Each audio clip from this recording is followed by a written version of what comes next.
Dale, good morning. Delighted that you're passing by and join us here in studio. Yeah, I'm very happy to be here. Sorry. Mr. Murphy, Mr. Simon Jordan. I mean, I read the introduction to this, and then I think, yeah, that, and we're serious about it. In your mind, you'll be like, yeah, and we're absolutely serious about it. So do you question why 10 Premier League clubs flew to the US for pre-season friendlies?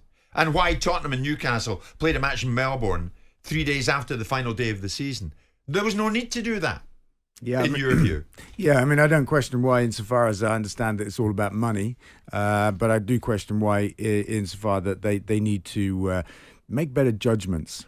They need to balance the commercial needs with the needs to actually respect the planet and the position they're in, excuse me, as major platforms influencing clubs, influencing millions of fans when it comes to what we all need to do to fight the climate crisis.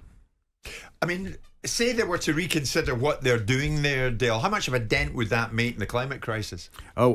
Small.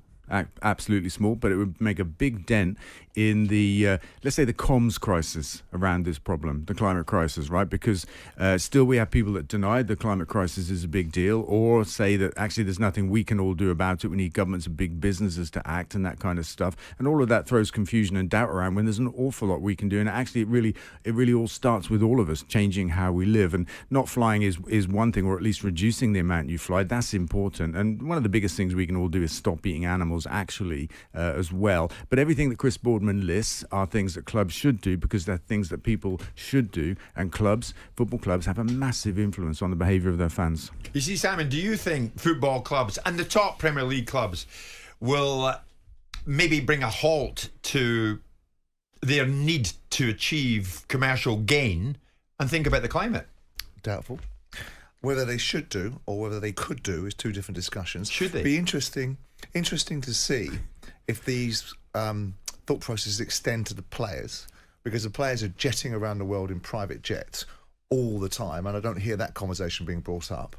And it's a regular staple diet of players flying, the top players in the Premier League flying around the world in breaks, in their private lives, in private jets all the time. That doesn't seem to have reached people's attention and draw attention to that. Look, I'm in the camp that whatever we can do to make society for this generation and the next generations better. I'm not in the camp of climate crisis. I'm in the belief system of climate change. And I understand the dynamics of that to some extent. I'm quite conversant with net zero and some of the frailties of that particular project, but also some of the upsides of it.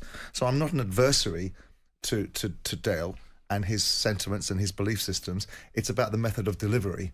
It's about the method of activism. I'm very much against the way that they behave, some of these extreme activists, but I'm also in a belief system that we do have to be looking after our society. We do have to be looking after the climate and the planet to some extent. We do have to look at the bigger countries around the world in terms of the Indias and the Chinas and what they're doing and how we're redistributing our industries over to there and making our carbon footprint look a little very different by the very nature of the way we outsource our industries. But should sport be at the front of that drive? Well, I don't like. I never like sport being leveraged for anything other than the business that it primarily was, which is entertainment. And people that want to leverage it are people that want to leverage it to advance the agenda. But Dale, and some will say it's a meaningful agenda. Football club owner. Yeah, absolutely. I mean, I'm on a mission in life to make the world a better place, actually. I mean, it sounds grand, but that's a fact. And I do it through a number of different activities in energy, transport and food. I'm trying to create a green Britain.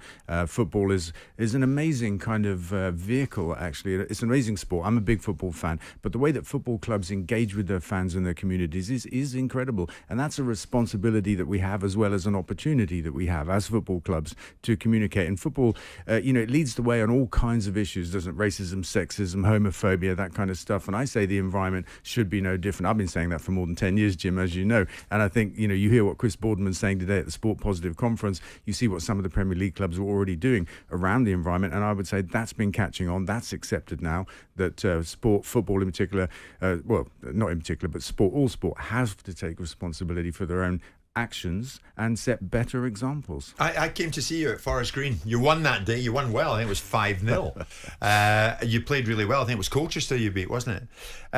Are you disappointed, in all honesty, Dale, that other clubs haven't followed Forest Green's example? That you've got recycled kits, you've got a vegan menu, amongst many other things. Yeah, no, I'm not actually, Jim. What I am is I'm pleased, excited by the degree to which other clubs have followed. That mean because 10 or slightly more years ago when I first started this, everybody in football told me I was crazy. Football fans wouldn't stand for it. The environment didn't belong in football, and now you can see it everywhere. You can see it in the Premier League. You can see it in all kinds of sports. I mean, the United Nations began a program that really replicates what Forest Green have done to reach the fans of all sports around the world and engage them in this climate mission. And I'm a champion for that program, Sport for Climate Action, and that's beyond my wildest dreams, actually. So no, I'm actually a fan of what's happening rather than lamenting that nobody's really yet gone the whole 9 yards and taken up what we've done. Yeah. How many? To what extent have you got other clubs backing what you've done? How many other clubs have kind of gone in your direction? Well, I guess I can judge it by the conversations I have with visiting directors or when I'm visiting another club. Back in the day, I used to be met with eye rolls and skepticism and kind of, there's that strange bloke, And now they talk to me about the charging points, the solar panels, the diet changes, around the club, and I'm just blown away by that. I think it's fantastic. You've got one of the problems in football is they're going in opposite directions, because we've got this drum that's being banged about player welfare. We've got to look after players. They're playing too many games, and what that does is that triggers a narrative. Well, not a narrative, a reality around the way the clubs treat players, which is picking them up from international duty on private jets, which is flying you 3 hours up the road when you can go on the train or the coach, etc., etc., etc. So it's kind of contradicting. It's true. Because I concur with a lot of what you're both saying, and but football clubs are primarily about winning football matches to keep everybody wanting to get more money. And if the player welfare issue is bigger than your issue in terms of the club's mindset, the way it looks to me and translates, so you could go in and talk to clubs. You could have this debate. The reality is, because the player welfare argument at the moment is so on the top of everybody's list, you're not going to start saying to a player, you've got to sit 5 hours on a coach instead of getting a 40-minute plane journey. And that's part of the problem you've got. Well, I hear what you're saying. I disagree as part of the problem, because I think we shouldn't I'm upset... not saying I agree with it. I'm saying that's the reality of it. That's fine. That's fine. I just disagree with the idea that that's a problem for us, let's say, collectively, because I think we shouldn't obsess about flying, right? It's the tip of the iceberg when it comes to carbon emissions. And I understand the need to fly long distances, for player welfare and that kind of stuff. Not domestically. Of course, Man United, the famous example, flew from Manchester to Leicester, 20 minutes in the air or something like that. I'm not a fan of that. I don't think that's a player welfare issue. I think there are so many things that clubs can do that are not about flying. And in the same way, when we talk to the general population, it's not about saying you have to stop flying. It's not about that. There are much bigger, easier things that we can all do on this agenda, and flying is just the tip of the iceberg. Yeah. Fair enough. What would you rather have in your lifetime, Dale? Forest Green winning the Premier League, or you getting this message over to everyone, and every football club in England is green? That is such an easy question, Jim. You know the answer. Everyone is green. Dale Vince, as always, thank you so much. We look forward to hearing how Mr. Boardman's comments go down at the Oval, and we'll follow that up, no doubt, in the fullness of time. How are you doing anyway? How's the club going? Yeah, we're doing well, having a great season. National League at the moment. Yeah, winning games again. Yeah. We'll fight our way back into the Football League for sure. Lovely part of the world, isn't it? Gloucestershire, where they play. The image of Duncan standing next to you, Dale, will never be eradicated from my mind. Is that the chips are vegan moment?